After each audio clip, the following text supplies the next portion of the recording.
Okay, so friends, amazing part आहेत आजचा. त्याचं नाव आहे सरासरी.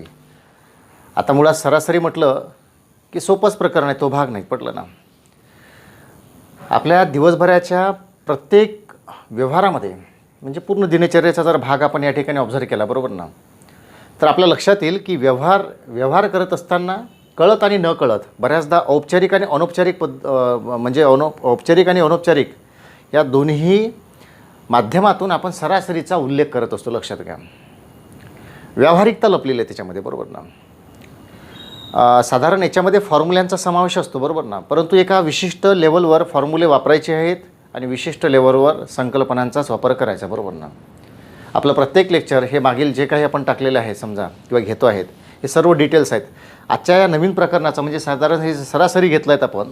हे सरासरी म्हणजे खऱ्या अर्थानं आपल्या एक्झिक्युटिव्ह अकॅडमीच्या जे काही मॅथमॅटिक्सच्या नोट्स आहेत त्याचा जो शाब्दिक उदाहरणाचा जो पोर्शन आहे आणि त्या शाब्दिक उदाहरणाच्या पोर्शनमधला खऱ्या अर्थानं हे पहिलं चॅप्टर आहेत. लक्षात घ्या, म्हणून हे बेसिक लेवलचं म्हटलं जाईल शाब्दिक उदाहरणाच्या माध्यमातून. पटलं ना.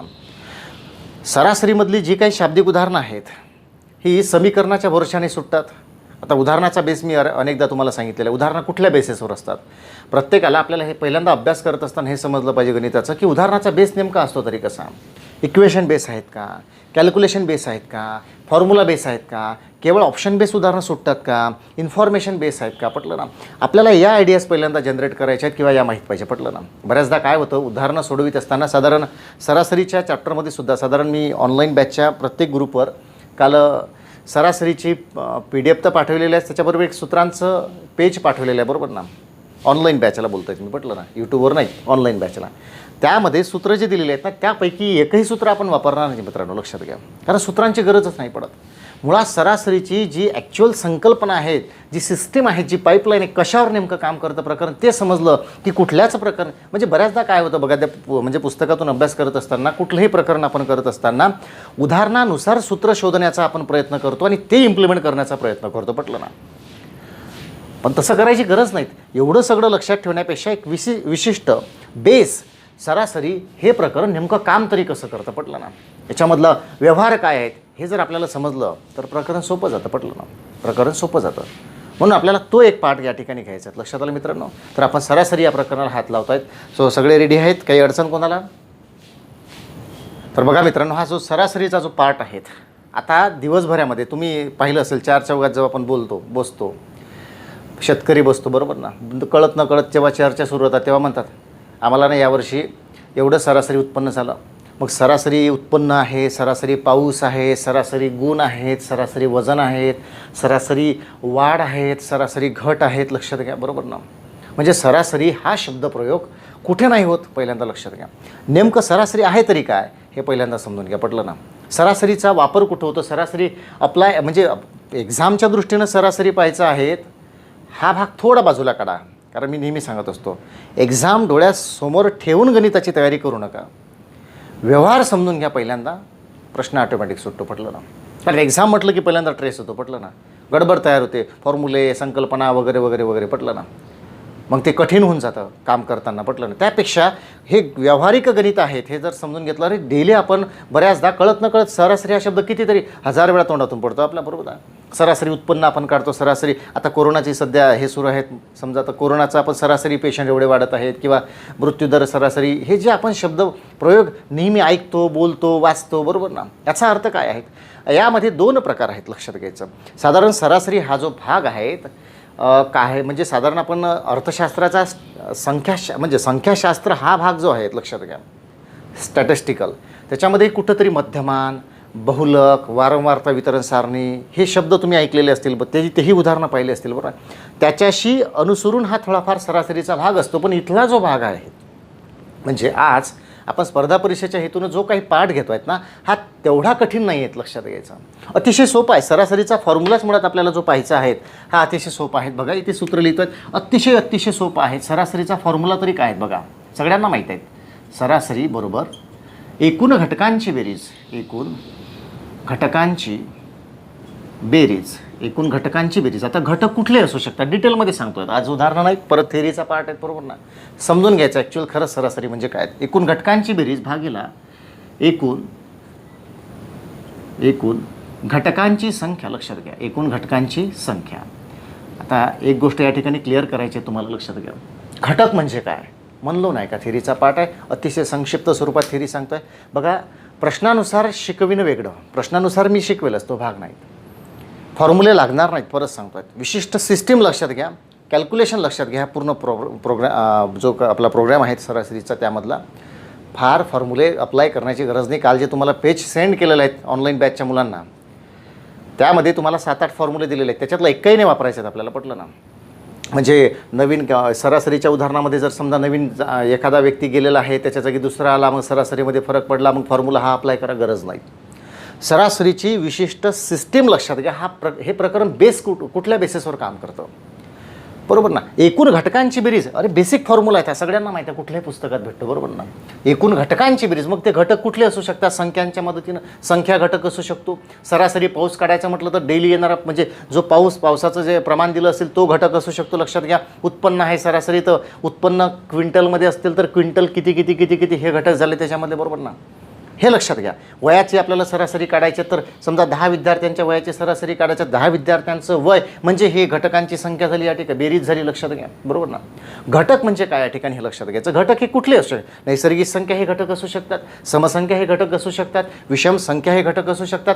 घटक म्हणजे काय, दिलेली इन्फॉर्मेशन, माहिती, डाटा, बरोबर ना.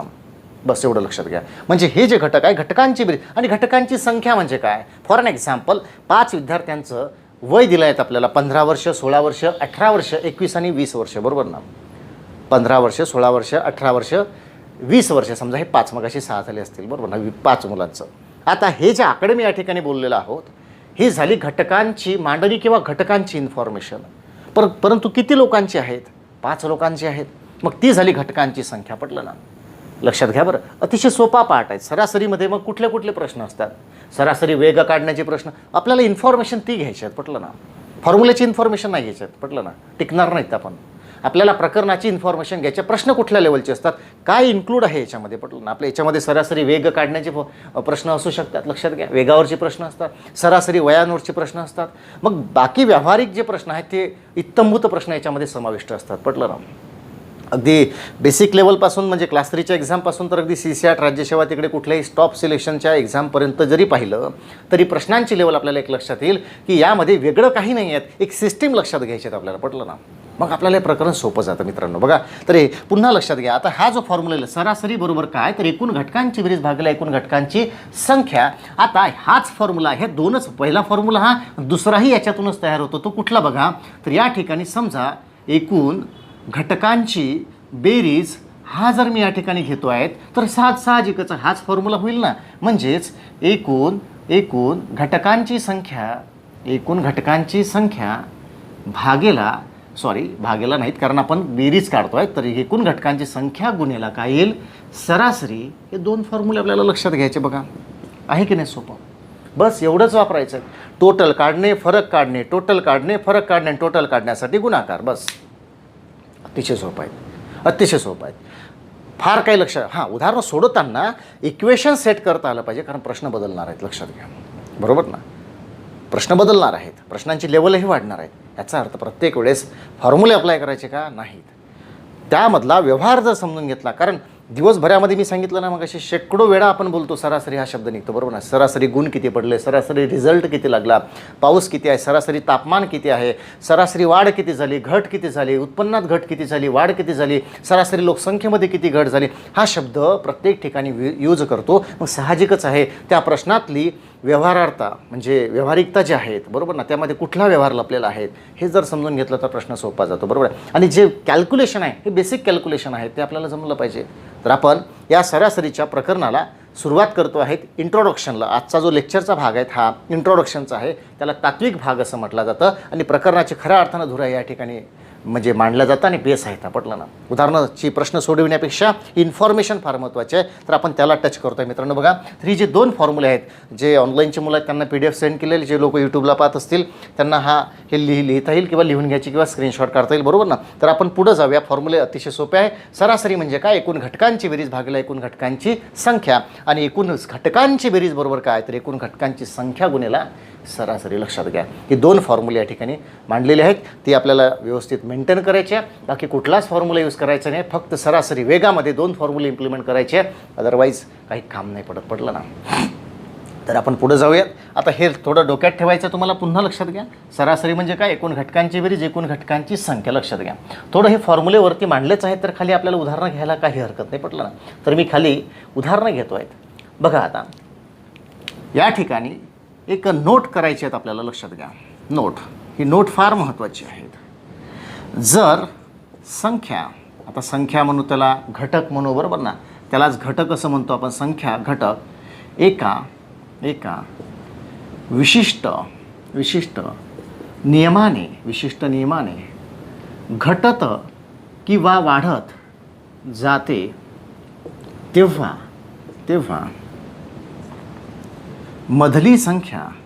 मधली संख्या सरासरी राहते. आपण सुरुवात केलेली आहे प्रकरणाला. हा जो बेस आहेत ना, हा तर क्लिअर झाला मग अशी, बरोबर ना. आपण प्रकरणाला ॲक्च्युअल सुरुवात केलेली आहे. व्यवस्थित लक्षात घ्या काय म्हणणं आहे प्रकरणाचं, प्रश्नांचं, संकल्पनेचं. जर संख्या म्हणजेच घटक एका विशिष्ट नियमाने घटत किंवा वाढत जाते, तेव्हा मधली संख्या ही त्याची सरासरी असते. याचा अर्थ काय आहे?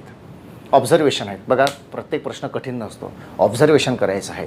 प्रश्न कुठल्या बेसिसवर आहे? आपल्याला मेहनत करायची आहे, परंतु प्रत्येक वेळेस ती हार्डवर्कच असली पाहिजे असं नाहीत, कधी कधी स्मार्ट वर्क पण असलं पाहिजे. उदाहरणाचं ऑब्झर्वेशन केलं तरी आपल्याला लक्षात येतं की नेमकं काय म्हणायचं, सिस्टीम कशावर काम करते, बरोबर ना. सो बघा हे काय म्हणायचं मला आता. याचा अर्थ असा होतो की समजा आपण हे जे उदाहरणं आहेत कसे मांडू शकतो. बघा इथे जर आपण पहिल्यांदा घेऊ नैसर्गिक संख्यांबद्दल. पटलं ना, अतिशय सोपं आहे, टेन्शन घ्यायचं गरज नाही. नैसर्गिक संख्या, आता ही संकल्पना काय म्हणते बघा. नंबर 1ची, जर संख्या घटक एका विशिष्ट नियमाने घटत असतील किंवा वाढत असतील. फॉर एन एक्झाम्पल, एक जर रूल जनरेट होत असतील, बरोबर ना, वाढण्याचा मी म्हणा किंवा घटण्याचा असेल, बरोबर ना. विशिष्ट नियमाने वाढणे याचा अर्थ काय? सारख्या फरकाने वाढणे, सारख्या फरकाने घटणे, बरोबर ना. म्हणजे फॉर एन एक्झाम्पल इथं जर घेतलं 5, 6, 7, 8, 9, बरोबर ना. नीट लक्षात घ्यायचं आहे, अतिशय सोपं आहे. बेसिक टू ॲडव्हान्स हा आपला प्रवास असला पाहिजे. खूप मोठी उदाहरणं सोडवल्यानं मोठा अभ्यास होतो, हा गैरसमज आहेत. लक्षात घ्या. सीसॅटची एक्झाम्पल टॅकल करायचे आहेत ना, तर पहिल्यांदा बेसिक लेवलची इन्फॉर्मेशन प्राप्त करायची आहेत. आपल्याला हळूहळू पुढं जायचं, पटलं ना. ही इन्फॉर्मेशन आहेत, लक्षात घ्या. आता काय म्हणतो आहेत? विशिष्ट नियमाने, म्हणजे नियमाने याचा अर्थ का? बघा ना, एक एकने वाढत गेलेला आहेत, बरोबर आहे. ॲटोमॅटिक याच्यातली मधली संख्या हे तुमचं ॲन्सर असेल, म्हणजे या ठिकाणी सरासरी झाली तुमची 7. हा पहिलं उदाहरण घेतलं, बरोबर आहे. थोडं दुसऱ्या याच्यात बघू आपण. समसंख्यांच्या बाबतीत काय असेल? आता समसंख्यांच्या बाबतीत समजा 4, 6, 8, 10 आणि 12 घेतलेले आहेत, बरोबर ना. या ठिकाणी मधली संख्या कुठली आहे? 8. म्हणजे या ठिकाणची सरासरी असेल तुमची 8. हे लक्षात घ्या, बरोबर आहे. कारण नियमानं म्हटलेलं आहे, कारण क्रमवार समसंख्या 2-2 वाढत चाललेल्या आहेत. हां, इथे 2 वाढली, लगेच 4 वाढली, 5 वाढली, लगेच मायनस झाली, असं असतं तर वेगळं असतं. मग तोच फॉर्म्युला आहे ॲक्च्युली. एकूण घटकांची बेरीज भागेला एकूण घटकांची संख्या केलं तरी तेच निघतं, बरोबर ना. परंतु जर संख्यांच्या माध्यमात जेव्हा, कारण हे बेसिक प्रश्न आहेत, लक्षात घ्या. शाब्दिक उदाहरणामध्ये असं जमेल का? नाही. शाब्दिक उदाहरणाला आपल्याला सोडवावं लागेल, बरोबर ना. परंतु संख्यांच्या बाबतीत जर प्रश्न अशा पद्धतीने विचारले, मालिकेच्या बाबतीत सरासरी काढा, तर आपण एक ऑब्झर्वेशन करून मधली संख्या अशा पद्धतीनं व्हेरीफाय करू शकतो, बरोबर ना. हे सोपं आहे. परंतु असेच प्रश्न येतील पेपरला, असं पण नाही, पटलं ना. पेपरला प्रश्न येताना वेगळे आपण शिकतो आहे बेसिक इन्फॉर्मेशन, बरोबर ना. सो तिसरं एखादं उदाहरण आपण या ठिकाणी बघूया. समजा विषमबद्दल जर म्हटलं, या ठिकाणी विषमबद्दल आता 5 आहेत, बरोबर ना, 7 आहेत, 9 आहेत, 11 आहेत आणि 13 आहेत. मधली संख्या कुठली आहेत? 9 आहेत. म्हणजे याचं ॲन्सर येणार या ठिकाणी 9, बरोबर ना. परंतु या ठिकाणी एक मर्यादा दिसून येईल तुम्हाला, बरोबर ना. कुठली?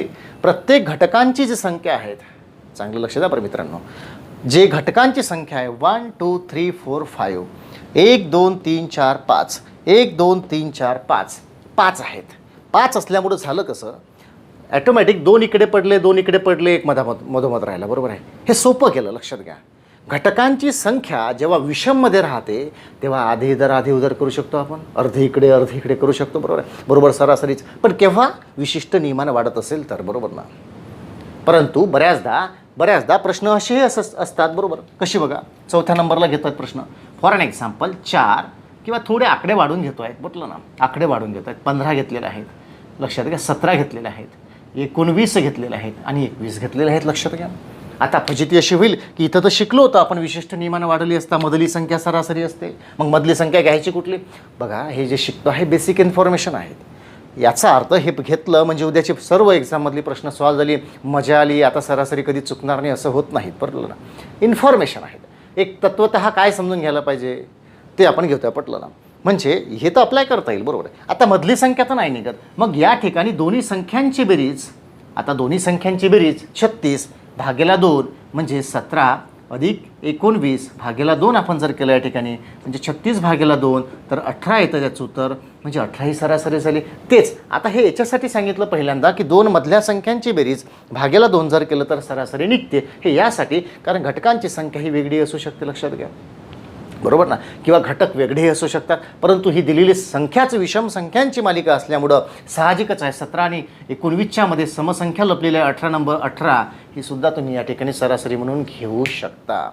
हा झाला पहिला बेसिक पार्ट सरासरीचा. लक्षात आलं का. अतिशय सोपा, जो काही फॉर्म्युल्याच्या अनुसरून आपण या ठिकाणी घेतलेला आहे, अतिशय सोपा आहेत मित्रांनो. लक्षात घ्या, काहीच कठीण नाही याच्यामध्ये. पहिलं, दुसरं, तिसरं, चौथं उदाहरण याच्यामध्ये एक बेसिक पार्ट लपलेला. पटलं ना. पुन्हा एकदा सरासरी म्हणजे काय तर एकूण घटकांची बेरीज भागेला एकूण घटकांची संख्या, आणि एकूण घटकांची बेरीज बरोबर काय तर एकूण घटकांची संख्या गुणिला सरासरी, हे लक्षात घ्यायचं, बरोबर आहे. तर हा होता बेसिक पार्ट.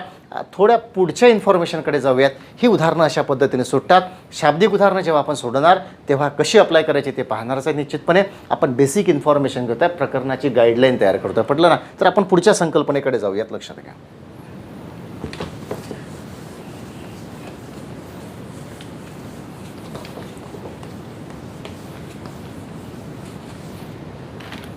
पुढची जी संकल्पना आहेत, चांगलं लक्ष द्या बरोबर, ती आहेत सरासरी वेग काढणे. सरासरी वेग काढणे. आता बऱ्याचदा असं वाटतं आपल्याला सरासरी वेग काढण्याची उदाहरणं येतात तरी कशी, बरोबर ना. इतकं फिक्स आहेत नॉलेज, तुम्हाला खरं सांगतो आहेत. आपल्याला ना प्रकरणं सोडविताना किंवा उदाहरणं सोडविताना पहिल्यांदा हे पाहिलं नेमकं आहे तरी काय याच्यामध्ये. पटलं ना. शाब्दिक उदाहरणं कठीण नसतात, ती चुकतात केवळ आणि केवळ मांडणी न आल्यामुळे. पटलं ना. इन्फॉर्मेशन प्रॉपर त्या ठिकाणी यूज करता आली पाहिजे. आता इतकं फिक्स आहेत की सरासरी वेग काढण्याच्या मध्ये सुद्धा दोन संकल्पना लपलेल्या आहेत. थोडं व्यवस्थित लक्षात घ्या. सरासरीमध्ये सुद्धा दोन संकल्पना लपलेल्या आहेत. पटलं ना. बिलकुल लपलेल्या आहेत. त्याच्यामध्ये या ठिकाणी लिहितो आहे, थोडं व्यवस्थित लक्षात घ्या. पहिली संकल्पना आहेत, इथेच थोडं मांडतो आहेत, अंतर समान असणे. पहिलं आहे अंतर समान असणे, आणि दुसरं आहे त्याच्यामधलं वेळ समान असणे. वेळ समान असणे. नीट लक्षात घ्या बरं. या दोन संकल्पनेच्या आधारावर तुम्हाला प्रश्न विचारले जातात मित्रांनो. बघा, सरासरी वेग काढण्याची दोन प्रश्न दोन टाईपमध्ये तयार होतात.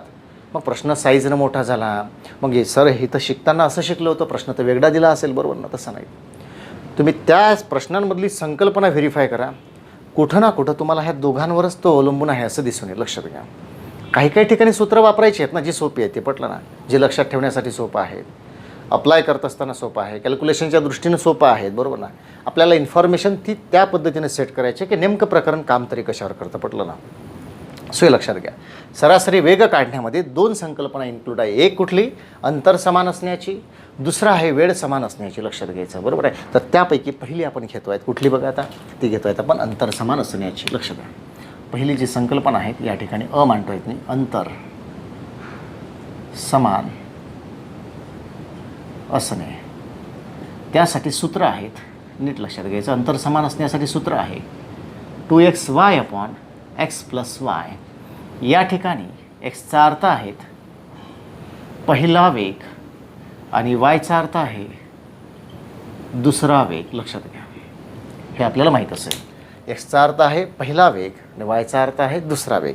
उदाहरणं बदलत जातात, परत परत तेच हॅमरिंग करतो आहेत. उदाहरणं बदलत जातात, परंतु बेस तुम्हाला माहीत पाहिजे. मी या ठिकाणी प्रश्न घेतो आहे, चांगलं लक्षात घ्या. चांगलं लक्षात द्या. क्वेश्चन. एक व्यक्ती अ ते ब हे अंतर ताशी 60 km/h वेगाने जातो व परत येताना ताशी तेच आहेत 40 km/h वेगाने येतो इन शॉर्टमध्ये लिहितो आहेत, सरासरी वेग किती, लक्षात घ्या. असे बेसिक प्रश्न आपल्याला विचारले जातात बऱ्याचदा. ठीक आहेत ना, व्यवस्थित समजून घ्या, अतिशय सोपं आहेत. प्रश्न पडतो बऱ्याचदा, सरासरी वेग काढत असताना अंतर समान आहे, कसं काय ओळखायचं. बघा, ज्या ठिकाणी ठिकाणं फिक्स दिलेले आहेत त्यामध्ये अंतर फिक्स आहेत, बरोबर ना. फॉर एन एक्झाम्पल, अमरावती ते नागपूर असं म्हटलं आहे, याचा अर्थ अंतर समान नाही का. अरे 2 स्पॉट दिले आहेत ना तुम्हाला, 2 शहरांची नावं दिली आहेत, त्याचा अर्थ अंतर समान नाहीत का. हे कन्फ्युजन पहिल्यांदा माइंडमधून काढलं पाहिजे. विद्यार्थ्यांचे प्रश्न का चुकतात, कन्फ्युजनच दुनियाभराचं आहेत आपल्यामध्ये, लक्षात घ्या. प्रश्नांचा बेस समजून घेण्याच्या आधी प्रश्न सोडवणं सुरू होऊन जातं आपला, मग अर्ध्यात गेलं की कळतं नाही चुकलं काहीतरी मांडलं ना, म्हटलं ना. आयडिया तर घ्या पहिल्यांदा, वाचा तर खरी त्याला, काय म्हणतोय तो. अरे ते अमरावती ते नागपूर म्हणतोय. बऱ्याचदा अंतर समान असण्याची प्रश्न थोडी वेगळ्या पद्धतीनेही प्रमोट केली जातात. आता थोडं वाचन वेगळं करून दाखवतो बघा. हा प्रश्न सोडू आपण. फॉर एन एक्झाम्पल, मी जर म्हटलं अमरावती ते नागपूर हे 150 किलोमीटर अंतर, लिसन, अमरावती ते नागपूर हे 150 किलोमीटर अंतर दिलं असेल, 150 किलोमीटर, डझंट मॅटर, 150 किलोमीटर अंतर ताशी 60 किलोमीटर वेगाने गेला, ताशी 60 किलोमीटर वेगाने गेला. आणि फॉर एन एक्झाम्पल, अंतर डिस्टन्स ॲक्च्युअलमध्ये किती आहे ते आपल्याला घेणं नाही, पटलं ना. आपण एक उदाहरणं पाहतो आहेत, लक्षात घ्या. दुसऱ्या वाक्य आहे त्याच्यामधलंच, आणि नागपूर ते गोंदिया, फॉर एन एक्झाम्पल, ते कमी जास्त असेल, आपण उदाहरण पाहतो आहे. नागपूर ते गोंदिया हे 150 किलोमीटर अंतर, तो ताशी 40 किलोमीटर वेगाने गेला.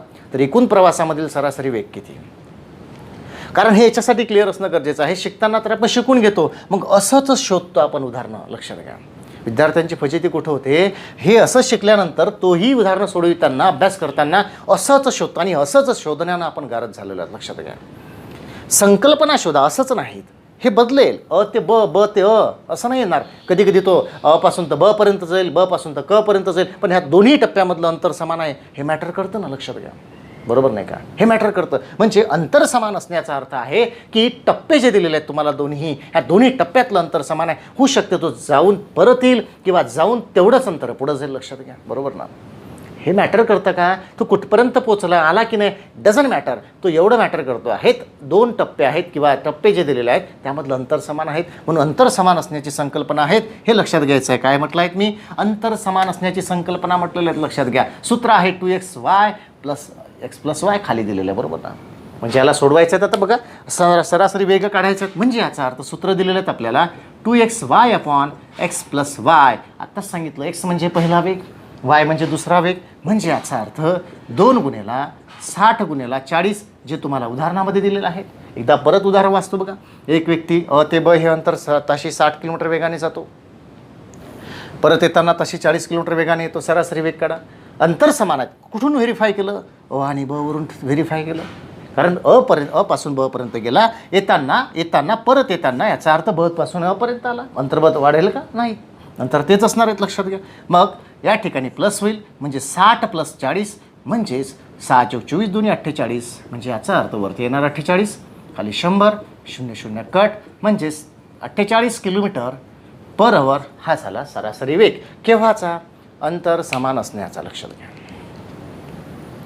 पुन्हा एकदा लक्षात घ्या, अंतर समान असेल तर वेगाचं सूत्र दिलेलं आहे, त्यानुसार काढलेलं आहे. प्रश्न बदलेल, मी परत सांगतोय, मी 1000 वेळा सांगेल, प्रश्न बदलेल, संकल्पना बदलणार नाही, तुम्हाला शोधता आली पाहिजे बस. हा होता सरासरी वेग काढण्यामधला पहिला प्रश्न, लक्षात घ्या. पहिला प्रश्न. आपण थोडं पुढं जाऊयात. आपण वेळ समान कसा असेल आणि त्यावरचे प्रश्न कसे सुटतात त्याकडे जाऊयात.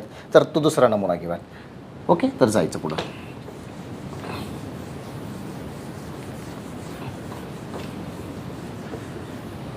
आता ब संकल्पना घेऊया. त्या ठिकाणी आपण बघा, ब वेळ समान असताना. आता शोधायचं आहे ते उदाहरणामध्ये आयोग रेडीमेड देईल का, आयोगाने प्रश्न दिलेले आहेत आणि कंसात लिहून दिलं, सदर उदाहरणामध्ये ना ही संकल्पना वापरावी जेणेकरून तुमचं उत्तर बरोबर येईल, असं आयोग लिहून देईल का, नाहीत. CGLच्या एक्झामला गेल्यानंतर SSC लिहून देईल का, सदर प्रश्नामध्ये ही इन्फॉर्मेशन टाकलेली असून अशा प्रश्नांना अशी पूरक माहिती हवी आहेत म्हणजे हा प्रश्न सुटतो असं सांगेल का, नाहीत. प्रश्न चेंज होईल, संकल्पना चेंज होईल, आकडे बदलेल. कधी कधी स्ट्रॉंग आकडे येऊन पडले ना, संख्या स्ट्रॉंग येईल. जे मेन बेस आहेत, मेन जो बेस आहे, ढाचा म्हणतो त्याला आपण, तोच असेल ना. कुठं ना कुठं उदाहरणं सोडत असताना एक लक्षात घेतलं पाहिजे मित्रांनो.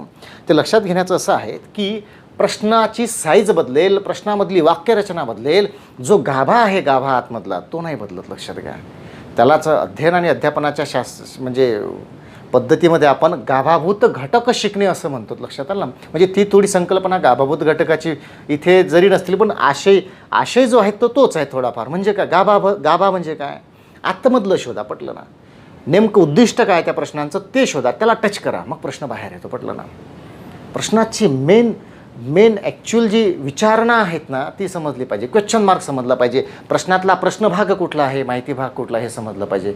प्रश्नाची साईजवरून प्रश्नाची काठीण्य पातळी ठरत नाही. तर मित्रांनो, दुसरी जी संकल्पना आहे सरासरी वेग काढण्याची ती आहे वेळ समान असणे, लक्षात घ्या. कुठली आहे, वेळ समान असणे. आणि त्या वेळ समान असण्याच्या संकल्पनेसाठी सूत्र आहे x+y/2. x म्हणजे पहिला वेग, x म्हणजे पहिला वेग आणि y म्हणजे दुसरा वेग, लक्षात घ्या. y म्हणजे दुसरा वेग. असं नाही की आज आपण यूट्यूबला जे घेतो आहे त्याचा अर्थ आजपर्यंत कधी पाहिलंच नाही तुम्ही, नाही. आपण ऑनलाईन लेक्चर जे स्टार्ट केलेले आहेत ना, यूट्यूबच्या सर्व माझ्या मित्रांना रिक्वेस्ट आहेत, हे ऑनलाईन लेक्चरमधलं पहिलं लेक्चर आपण अपलोड केलेलं आहे. त्याच्यामुळं इथे जे टाकलेली इन्फॉर्मेशन आहे ते त्या दृष्टिकोनातून आहेत. परंतु जेणेकरून यूट्यूबच्यासुद्धा व्ह्युअर्सना आपल्याला थोडी मदत व्हावी, त्यांनाही पाहता आलं पाहिजे, एक बेसिक इन्फॉर्मेशन समजावी, या दृष्टिकोनातून हे ऑनलाईन लेक्चर रेकॉर्ड करून यूट्यूबला टाकलेलं आहे. त्याच्यामुळं यूट्यूबच्या लोकांनी एवढं लक्षात घेतलं पाहिजे, विद्यार्थ्यांनी, पटलं ना. प्रश्न आपण जे सोडवणार ऑनलाईन लेक्चरमध्ये ती अमेझिंग असतील याच्यापेक्षा, पटलं ना. हा बेस आहेत, फक्त हा बेस आहे, इन्फॉर्मेशन आहे, तात्विक भाग आहे, ज्यामुळं नवीन विद्यार्थ्याला असं वाटेल की मला सरासरीला टच करताना, हात लावताना केवळ एवढी इन्फॉर्मेशन घेणं गरजेचं आहे. असं नाही की आपण घेतलं म्हणजे पुस्तकात नाही नव्हतं, हे होतं, हे पुस्तकात मॅटर नाही करत. प्रमोट करायचं आहे आपल्याला, पटलं ना. आपल्या माइंडला प्रमोट करायचं आहे.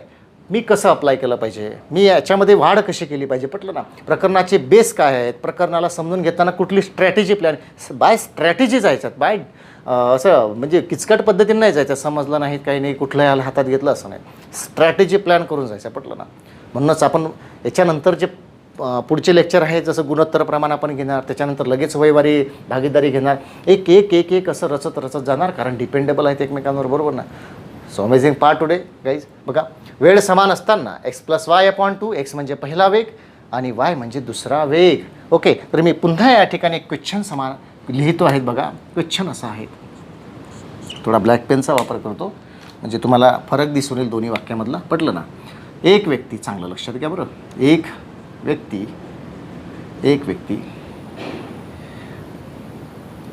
ताशी 60 किलोमीटर, थोडं संक्षिप्त स्वरूपात प्रश्न लिहितो आहे म्हणजे वेळ वाचेल आपला. एक व्यक्ती ताशी 60 किलोमीटर/h वेगाने 5 तास प्रवास करतो व पुन्हा तो ताशी 40 किलोमीटर/h वेगाने 5 तास प्रवास करतो. तर डॉट डॉट डॉट म्हणजे याचा अर्थ सरासरी वेग किती. आकडे सोपे आहेत.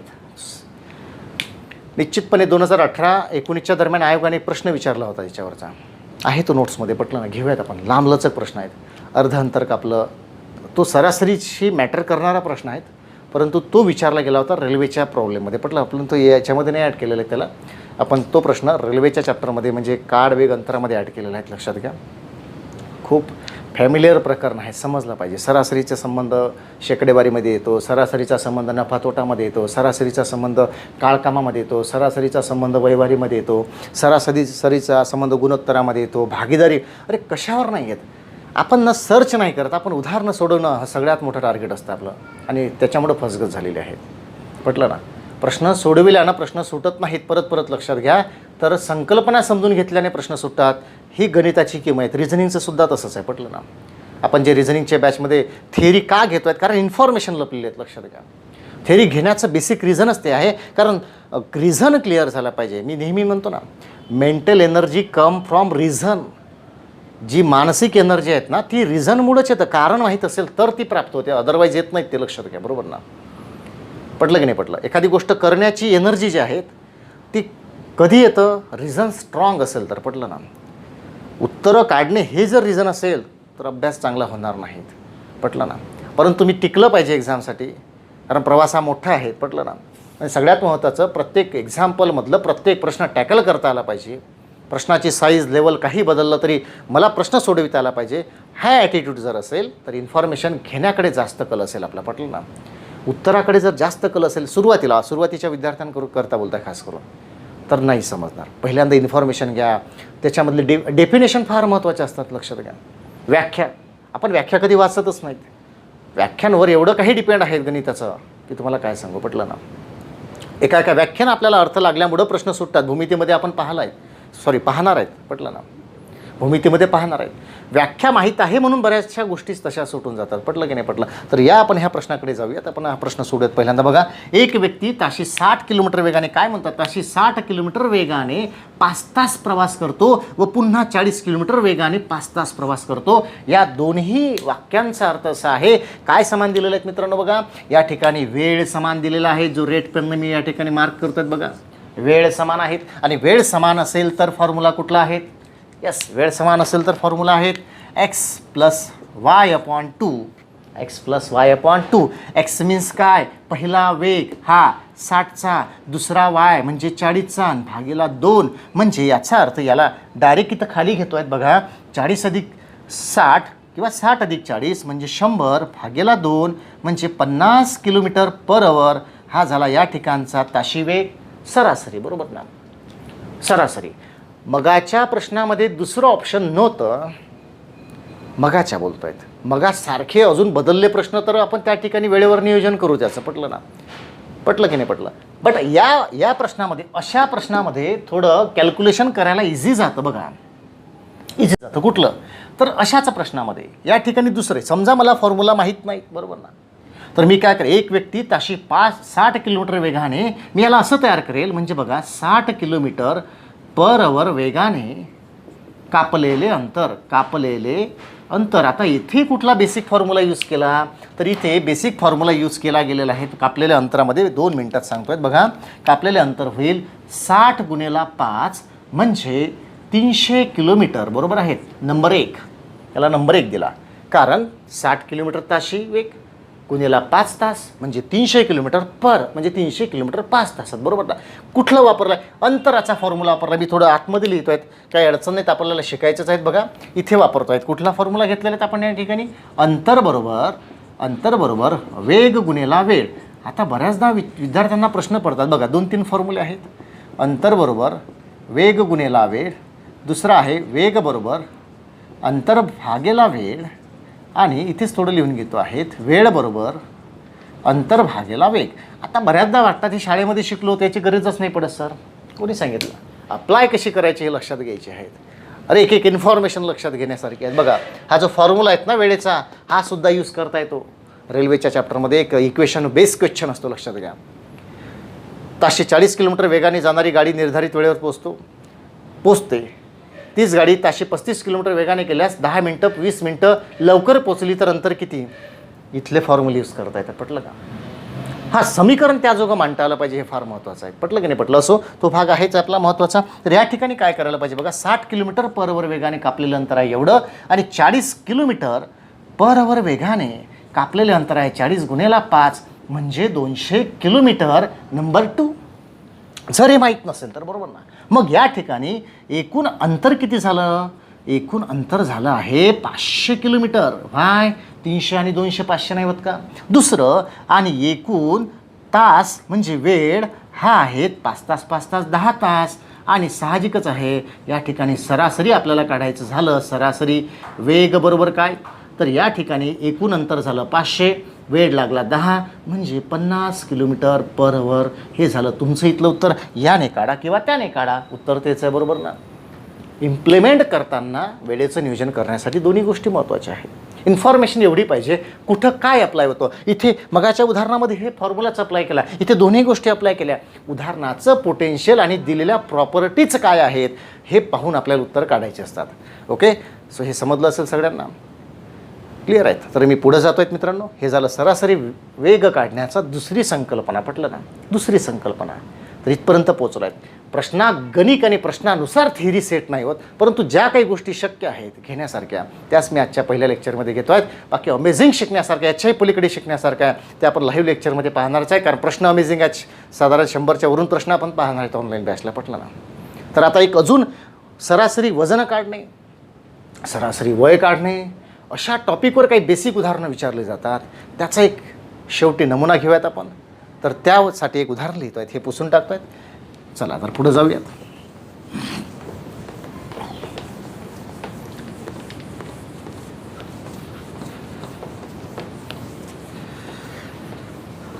तर मित्रांनो, त्यासाठी एक उदाहरण लिहून घेतो आहे. आलेलेच आहेत माझ्याकडे जे प्रश्नपत्रिका आहे त्यामधलं एक उदाहरण घेतो आहेत मी. त्याचं नाव आपण सरासरी वजन काढणे, वेग काढणे, वय काढणे असं म्हणू शकतो. पुन्हा सांगतो आहे, थेअरीमध्ये सगळ्या गोष्टी समाविष्ट करणे शक्य नाहीत. हा बेस आहेत. प्रकरणाची जी मांडणी आहे ती अशा आधारे केली जाते. उदाहरणं एक्सपांड केलेली असतात, बदललेली असतात, प्रश्न बदललेले असतात. याच नोट्समध्ये एक प्रश्न आहे, साधारण इक्वेशन खूप जबरदस्त मांडलं जातं. एका संस्थेतील स्त्री आणि पुरुषांचं सरासरी वजन दिलेलं आहे. त्या संस्थेतील पुरुषांची संख्या एवढी असून सरासरी वजन एवढं आहे, स्त्रियांचं सरासरी वजन तेवढं आहे, तर स्त्रियांची संख्या काढा असं विचारलेलं आहे. गहू आणि तांदूळांचं उदाहरण आहे. गहू आणि तांदूळ यांचं सरासरी वजन एवढं आहे, तांदूळ आणि ज्वारी यांचं सरासरी वजन एवढं आहे. अशी खूप सारी स्ट्रॉंग उदाहरणं दिलेली आहेत, पटलं ना. ती तर थोडी समीकरणानं सोडविता येईल आपल्याला. तर तो भाग तर आपल्याला ऑनलाईन लेक्चरमध्ये घ्यायचाच आहे. आपण या ठिकाणी एक उदाहरण घेऊयात. आलेलं बघा, एक व्यक्ती आपण वय आणि वजनाचं उदाहरण घेतो नाही का. एका वर्गातील 12 विद्यार्थ्यांची, मी प्रश्न लिहितो आहे पहिल्यांदा. एका वर्गातील 12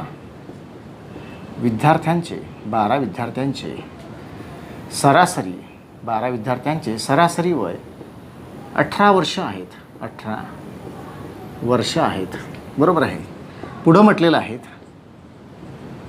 शिक्षकांसहित, म्हणजे एकटाच आहेत बरं तो, शिक्षकांसहित सर्वांची सरासरी म्हणजे वयाचीच सरासरी 21 वर्ष होते. तर शिक्षकाचं वय किती? तर शिक्षकाचे वय काढा किंवा किती, जे काय असेल व्हॉटेवर. पटलं ना. पुन्हा एकदा प्रश्न रीड करतो जेणेकरून यूट्यूबच्या विद्यार्थ्यांना पाहताना अडचण जायला नको. कदाचित लक्षात आलं नाही, समजलं नाही तर एकदा वाचन जे करतो आहे तुम्हाला ऐकायला मिळेल. एका वर्गातील 12 विद्यार्थ्यांचे सरासरी वय 18 वर्ष आहेत. शिक्षकांसहित सर्वांची सरासरी 21 वर्ष होते. म्हणजे कशाची? वयाची सरासरी. कशाची? वयाची. सर्वांची सरासरी 21 वर्ष होते म्हणजे वयाची. पटलं ना.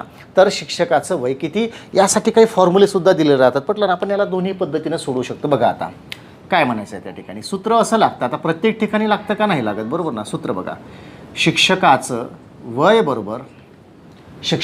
बरोबर एकूण संख्या लक्षात आलं ना. एकूण संख्या गुणेला सरासरीतील फरक आणि प्लस मूळ सरासरी. म्हटलं ना तुम्हाला, काल नोट्स पाठवली मी तुमच्या ऑनलाईन लेक्चरच्या बॅचच्या मुलांना. प्रश्नागणिक फॉर्म्युले दिले असतात पुस्तकात, पण मी सांगतो आहे 100% वापरायची गरज नाही. हा एक बेसिक फॉर्म्युला आहे, हाही वापरायची गरज नाही. आपण फॉर्म्युल्यावर काम करत नाही. तुम्ही साधारण ऑनलाईन बॅचचे प्रत्येक विद्यार्थी पहिल्या लेक्चरपासून पाहत असतील. आपल्याला फॉर्म्युले आवडतच नाहीत. आपण वापरतो आहे संकल्पना, आणि त्याच युजफुल आहेत, टिकाऊ आहेत. लक्षात घ्यायचं. असं जर करत गेलं तर शेकडो फॉर्म्युले, हजारो फॉर्म्युले तयार होतील. कुठं लक्षात ठेवणार, बरोबर ना. आपल्याला बेसिक हिंट कॅल्क्युलेशन नेमकं कुठल्या बेसवर आहे, हे प्रकरण सिस्टीम कुठलं राबवतं, पटलं ना, ते लक्षात घ्यायचं. बघा तर यामध्ये दिलेलं आहे. आता ठीक आहे, हे फॉर्म्युला वापरून पहिलं उदाहरण तर आपण या ठिकाणी क्लिअर करूयात. बघा, शिक्षकाचं वय काढण्याचा हा एक फॉर्म्युला आहे. आता हा प्रश्न इम्प्लिमेंट कसा होतो नीट लक्षात घ्या. बदलत जातो. एक अजून प्रश्न आहेत, साधारण तुम्ही पाहिलं असतील. भरपूर प्रश्न आहेत, तो भाग नाहीत. साधारण 10 विद्यार्थ्यांच्या किंवा 10 खेळाडूंच्या एका गटातील एक 62 किलो वजनाचा खेळाडू बाहेर गेला आणि त्याच्या जागी दुसरा एक खेळाडू आला. त्यामुळं सरासरी 1 वाढली. तर नवीन खेळाडूचं वजन किती? यासाठी पुस्तकात वेगळा फॉर्म्युला दिलेला आहे. गरज नाही पुस्तकात फॉर्म्युला दिलेला आहे म्हणून वापरायचे नाहीत, बिलकुल नाही. बेस वापरा. जो गेला होता 62 किलोचा तोच सरासरी 62 घ्या. पहिली 62 गुणिले 10 पहिलं झालं. नवीन आला सरासरी 1 वाढले म्हणजे झाली 63 गुणिले 10 झाले. जेवढी गॅप आली तेवढी ॲड करून 62 तेच नवीन खेळाडूचं वय असं लक्षात घ्या. ह्या अशा बेसिक कॅल्क्युलेशनच्या गोष्टी वापरायच्या. पटलं ना. बिलकुल शॉर्टकट आहेत त्या, लक्षात घ्या. फॉर्म्युल्याची गरज नाही म्हणजे नाहीत. पटलं ना. यूट्यूबचे जेवढे काही विद्यार्थी हे लेक्चर पाहत असतील त्यांना जर कुठला डाऊट असतील सर हे तुम्ही बोललेले आहेत पण खरंच आहेत का? अशा विद्यार्थ्यांनी कमेंट्स बॉक्समध्ये जेव्हा ही लेक्चर तुम्ही पाहाल प्रश्न टाकायचा आहे, त्याच्यामध्ये मी त्याचं सोल्युशन तुम्हाला पाठवून देईल. पटलं ना? फॉर्म्युले कुठे लागतात त्याची पण एक मर्यादा आहेत आणि कुठं नाही, प्रत्येक ठिकाणी नाही. असं नाही की मी त्याच्यावर आक्षेप घेत आहेत किंवा ते चुकीचं असं नाही. आपल्या स्पर्धा परीक्षेच्या दृष्टीनं तयारी करायची आहेत, वेळेचं नियोजन करायचं आहे, टाईम कन्झम्पशन वाचवायचं आहे, त्यासाठी हे बोलतो आहे. पटलं ना? पटलं की नाही पटलं? शाळेच्या दृष्टीनं ते एक वेळ ठीक होतं, खूप वेळ देता आला होता. आता तसं नाही. आपल्याला इथे मिनिटाचा विचार करावा लागतो, वेळेचा विचार करावा लागतो. तर त्या दृष्टीने मी बोलतो आहे. तर हा जो प्रश्न आहे बघा आता कसा सुटतील. पटलं ना? पहा आता शिक्षक एकूण संख्या. आता पहिल्यांदा जे 12 विद्यार्थी होते त्यामध्ये एक शिक्षक वाढला आहेत, म्हणजे एकूण संख्या झाली 13. सरासरीतील फरक, आधी सरासरी 18 होती, आता 21 झाली, म्हणजे फरक आला 3चा. प्लस मूळ सरासरी 18 होती, म्हणजे 13 त्रिक किती 39 प्लस 18, म्हणजे या ठिकाणी शिक्षकाचं वय झालेलं आहे 57 वर्षे. आता हा झाला पहिला पाठ. लक्षात आलं? जनरली मी विद्यार्थ्यांना असं सांगतो की हा फक्त लक्षात ठेवण्यासाठी म्हणून घ्यायचा आहे, वापरायचा नाही. कारण प्रश्न आपल्याला असे काही स्किल डेव्हलप करायचे आहे की प्रश्न बदलला तरी आपल्याला टेन्शन नसलं आलं नाही पाहिजे. पटलं ना? एक लक्षात घ्या बरं, जो बांधून ठेवतो ना स्वतःला फॉर्म्युल्यामध्ये, कंडिशनमध्ये, असंच आलं तर असंच करता येईल, असंच पाहून मी प्रॅक्टिस करेल, अशासारखीच उदाहरणं पाहिजे, डुबीत खात आहेत त्या विद्यार्थ्याचं. लक्षात घ्या. जो मोकाट पद्धतीनं अभ्यास करेल, घेणं देणं एक मला या संकल्पनेचं, मी मनातील तशा पद्धतीनं प्रश्न वाचतो आणि त्याची बेसिक मांडणी पहिल्यांदा करतो, मग प्रश्नांची मजा घ्यायला भेटेल. पटलं ना? बरं असं आहेत ना पोटेन्शियल तुमच्यामध्ये? पटलं नाही का? आहेत ना? कॅल्क्युलेशन समजून घ्यायचे आहेत. आता ह्याच प्रश्नामध्ये दुसऱ्या प्रकारचे प्रश्न कसे इन्क्लूड होतात बघा. एका नावेमध्ये 12 विद्यार्थी बसलेले आहेत, त्यांचं सरासरी वजन 18 किलोग्रॅम आहेत, असे पण प्रश्न असतात. नावाड्यासह ते सर्वांचं सरासरी वजन, आता वयाच्या ऐवजी वजन म्हटलेलं आहे, ते 21 किलो झालं, तर नावाड्याचं वजन काढा. प्रश्नांची एक ओळख असली पाहिजे, मास्टरी भेटली पाहिजे, मास्टरी असली पाहिजे, भेटली नाही पाहिजे, असली पाहिजे. स्पर्धा परीक्षेचा विद्यार्थी जेव्हा अभ्यास करतो ना, त्याला मार्क्स भेटणे याच्याही बरोबर सिलेबसची पूर्ण मास्टरी त्याच्याकडे असली पाहिजे. मला सिलेबस डिटेलमध्ये माहीत आहेत, प्रत्येक प्रकरणाची तोंड ओळख आहेत, प्रश्नांची फॅमिली माहीत आहेत. लक्षात घ्या बरं, हे माहीत नसतं, याच्यावर काम नाही करत बऱ्याचदा. प्रश्न वाचल्याबरोबर कळलं पाहिजे कुठल्या प्रकरणातला आहेत. पटलं ना? कधी थेट मेंदूला झोंबून बसणारे प्रश्न असतात की पटकन क्लिक होतात की कुठल्या चॅप्टरमधला आहेत, आणि कधी असे प्रश्न असतात वाचल्यानंतर कळत नाही की कुठला बेस आहे आणि कुठल्या प्रकरणामधला आहे. पटलं ना? म्हणून याच्यामध्ये पहिल्यांदा काम करायचं आहे. याच्यासाठी एक स्टेटमेंट लक्षात घ्यायचं आहे, स्वतःवर काम करायचं आहे तुम्हाला. पटलं ना? स्वतःवर काम करा. जो स्वतःवर काम करेल भरपूर, त्याचं इम्प्रूव्हमेंट जबरदस्त असेल. पटलं ना? आणि येणारा हा जो काळ आहे, त्या कोरोना काळानंतरचे जे लोक, जे विद्यार्थी या स्पर्धा परीक्षेच्या विद्यार्थ्यांसाठी बोलतो आहे खास करून, की जे या पॅन्डेमिकमध्ये म्हणजे कोरोनाच्या काळामध्ये अभ्यास टिकून आहेत, स्टँड आहेत आपल्या याच्यावर, ते जिंकतील 100%. पटलं ना? ज्यांनी अभ्यास गमावला निगेटिव्ह होऊन, ते तर आता रिटर्न नाही येणार. पटलं ना? परंतु जे आहे वाट पाहत आहे, वेट अँड वॉचचा अर्थ या ठिकाणी अभ्यास करा, वेट करा. नक्की 100% एक पेपर येईलच आपला, की ज्यामध्ये आपला अभ्यास असलेला असेल आणि आपली प्रश्न ओळखीचे असतील, ते लक्षात घ्या. पण हे होण्यासाठी आधीचा जो अभ्यास आहे हा प्रामाणिकपणे फुल डिटेलमध्ये असला पाहिजे. पटलं ना? सो गाईज बघा, आता शेवटला जो प्रश्न आहे हा काय म्हणतो आहे, इथे वेगवेगळे व्हेरिएशन असतात. पटलं ना? प्रत्येक प्रश्न हा थिअरीच्या, आजचं कारण लेक्चर कशाचं आहे, इंट्रोडक्शनचं लेक्चर आहे, सरासरीचं. कारण प्रत्येक चॅप्टर आपल्या अकॅडमीमध्ये आपण गणिताचं घेत असताना त्याचं पहिलं लेक्चर हे इंट्रोडक्शनचं असतं. यूट्यूबच्या सर्व विद्यार्थ्यांनी लक्षात घ्यायचं, इंट्रोडक्शन हे अकॅडमीचं अशा पद्धतीनं असतं प्रत्येक लेक्चरचं कुठल्याही. पटलं ना? त्याच्यामुळे बेस समजतो. उदाहरणं आपण कधीच सोडत नाही पहिल्या लेक्चरमध्ये, पहिल्यांदा प्रकरण समजून घ्यायचं असतं, आणि हीच खरी आपली किमया आहेत. त्याच्यामुळं तुम्हाला सोपं जाईल. पटलं ना? तर बघूयात आपण हे असं काढायचं का नाहीत. 12 विद्यार्थ्यांचं सरासरी वय 18 आहेत. लक्षात घ्या. मगाशीच शिकलो सुरुवातीला, एकूण घटकांची संख्या गुणेला सरासरी, म्हणजे आपल्याला भेटेल त्यांची टोटल. बरोबर आहे? हा गुणाकार तुम्ही करू शकता. 180, 18 2 36, 6 1 1 म्हणजे 216 आलं. लक्षात द्या, नंबर 1 दिला याला मी, झाला गुणाकार. गुणाकाराचा अर्थ काय, हे 12 विद्यार्थ्यांचं टोटल वय झालं. लक्षात घ्या. आपल्याला थोडी शब्दरचना करायची असेल तर आपण यानुसार करू शकतो. बघा,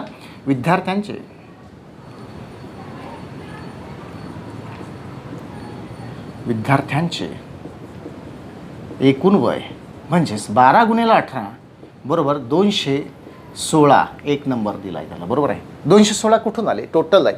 18 सरासरी आहेत, संख्या 12 आहे. ठीक आहे. शिक्षक वाढला म्हणून शिक्षकांसहित एकूण वय शिक्षक वाढल्यामुळे 13 झाले आणि सरासरी 21 झाली, बरोबर आहे. या ठिकाणी येणार साधारण 273, बरोबर. नंबर काढू शकता तुम्ही, ठीक आहे. थोडं रफमध्ये काम केल्यानंतर तुमच्या लक्षात येईल 273 कुठून येतं, पटलं ना. 2. आता मला सांगा, इतकं सिम्पल आहे मित्रांनो, इतकं सिम्पल आहे. आधीची टोटल 216 होती, हे कोणाची होती? ही विद्यार्थ्यांची होती. आता किती झाली? 273 झाली. वाढली की घटली? वाढली. कोणामुळे वाढली? अरे शिक्षकामुळे वाढली ना. फरक पडला तो कोणामुळे पडला? शिक्षकामुळं. म्हणून शिक्षकाचे वय बरोबर 273 - 216, कारण ती आधीची होती, ही वाढली, शिक्षकामुळे वाढली. मायनस करा. 13तून 6 गेले, बरोबर ना. बघा पुन्हा 13तून 6 गेले, 7 उरले, हातचा आला 1, इथं 5 उरले. 57 वर्ष हे शिक्षकाचं वय आहेत, बरोबर ना. तर ही होती मित्रांनो या आजच्या सरासरी या लेक्चरची, सरासरी या प्रकरणाची प्रास्ताविक माहिती, त्याला तात्विक भाग असं म्हणतात, बेसिक इन्फॉर्मेशन असं म्हणतात, पटलं ना. प्रकरणाची सुरुवात झालेली आहे. तर ऑनलाईन लेक्चरच्या सर्व विद्यार्थ्यांना मी सांगू इच्छितो, आपण उदाहरणं पाहणार आहेत, पटलं ना. तुमच्याकडे नोट्स आलेले असतील, लक्षात घ्या. तर त्या नोट्सनुसार उदाहरणाची सेटिंग कशी लावायची आहेत, कुठली उदाहरणं कधी घ्यायची आहेत, हे आपण उद्याच्या लेक्चरपासून पाहणार आहेत ऑनलाईनच्या. सो यूट्यूबच्या माझ्या सर्व विद्यार्थ्यांना धन्यवाद, हे लेक्चर तुम्ही पाहिल्याबद्दल. Okay, so thank you.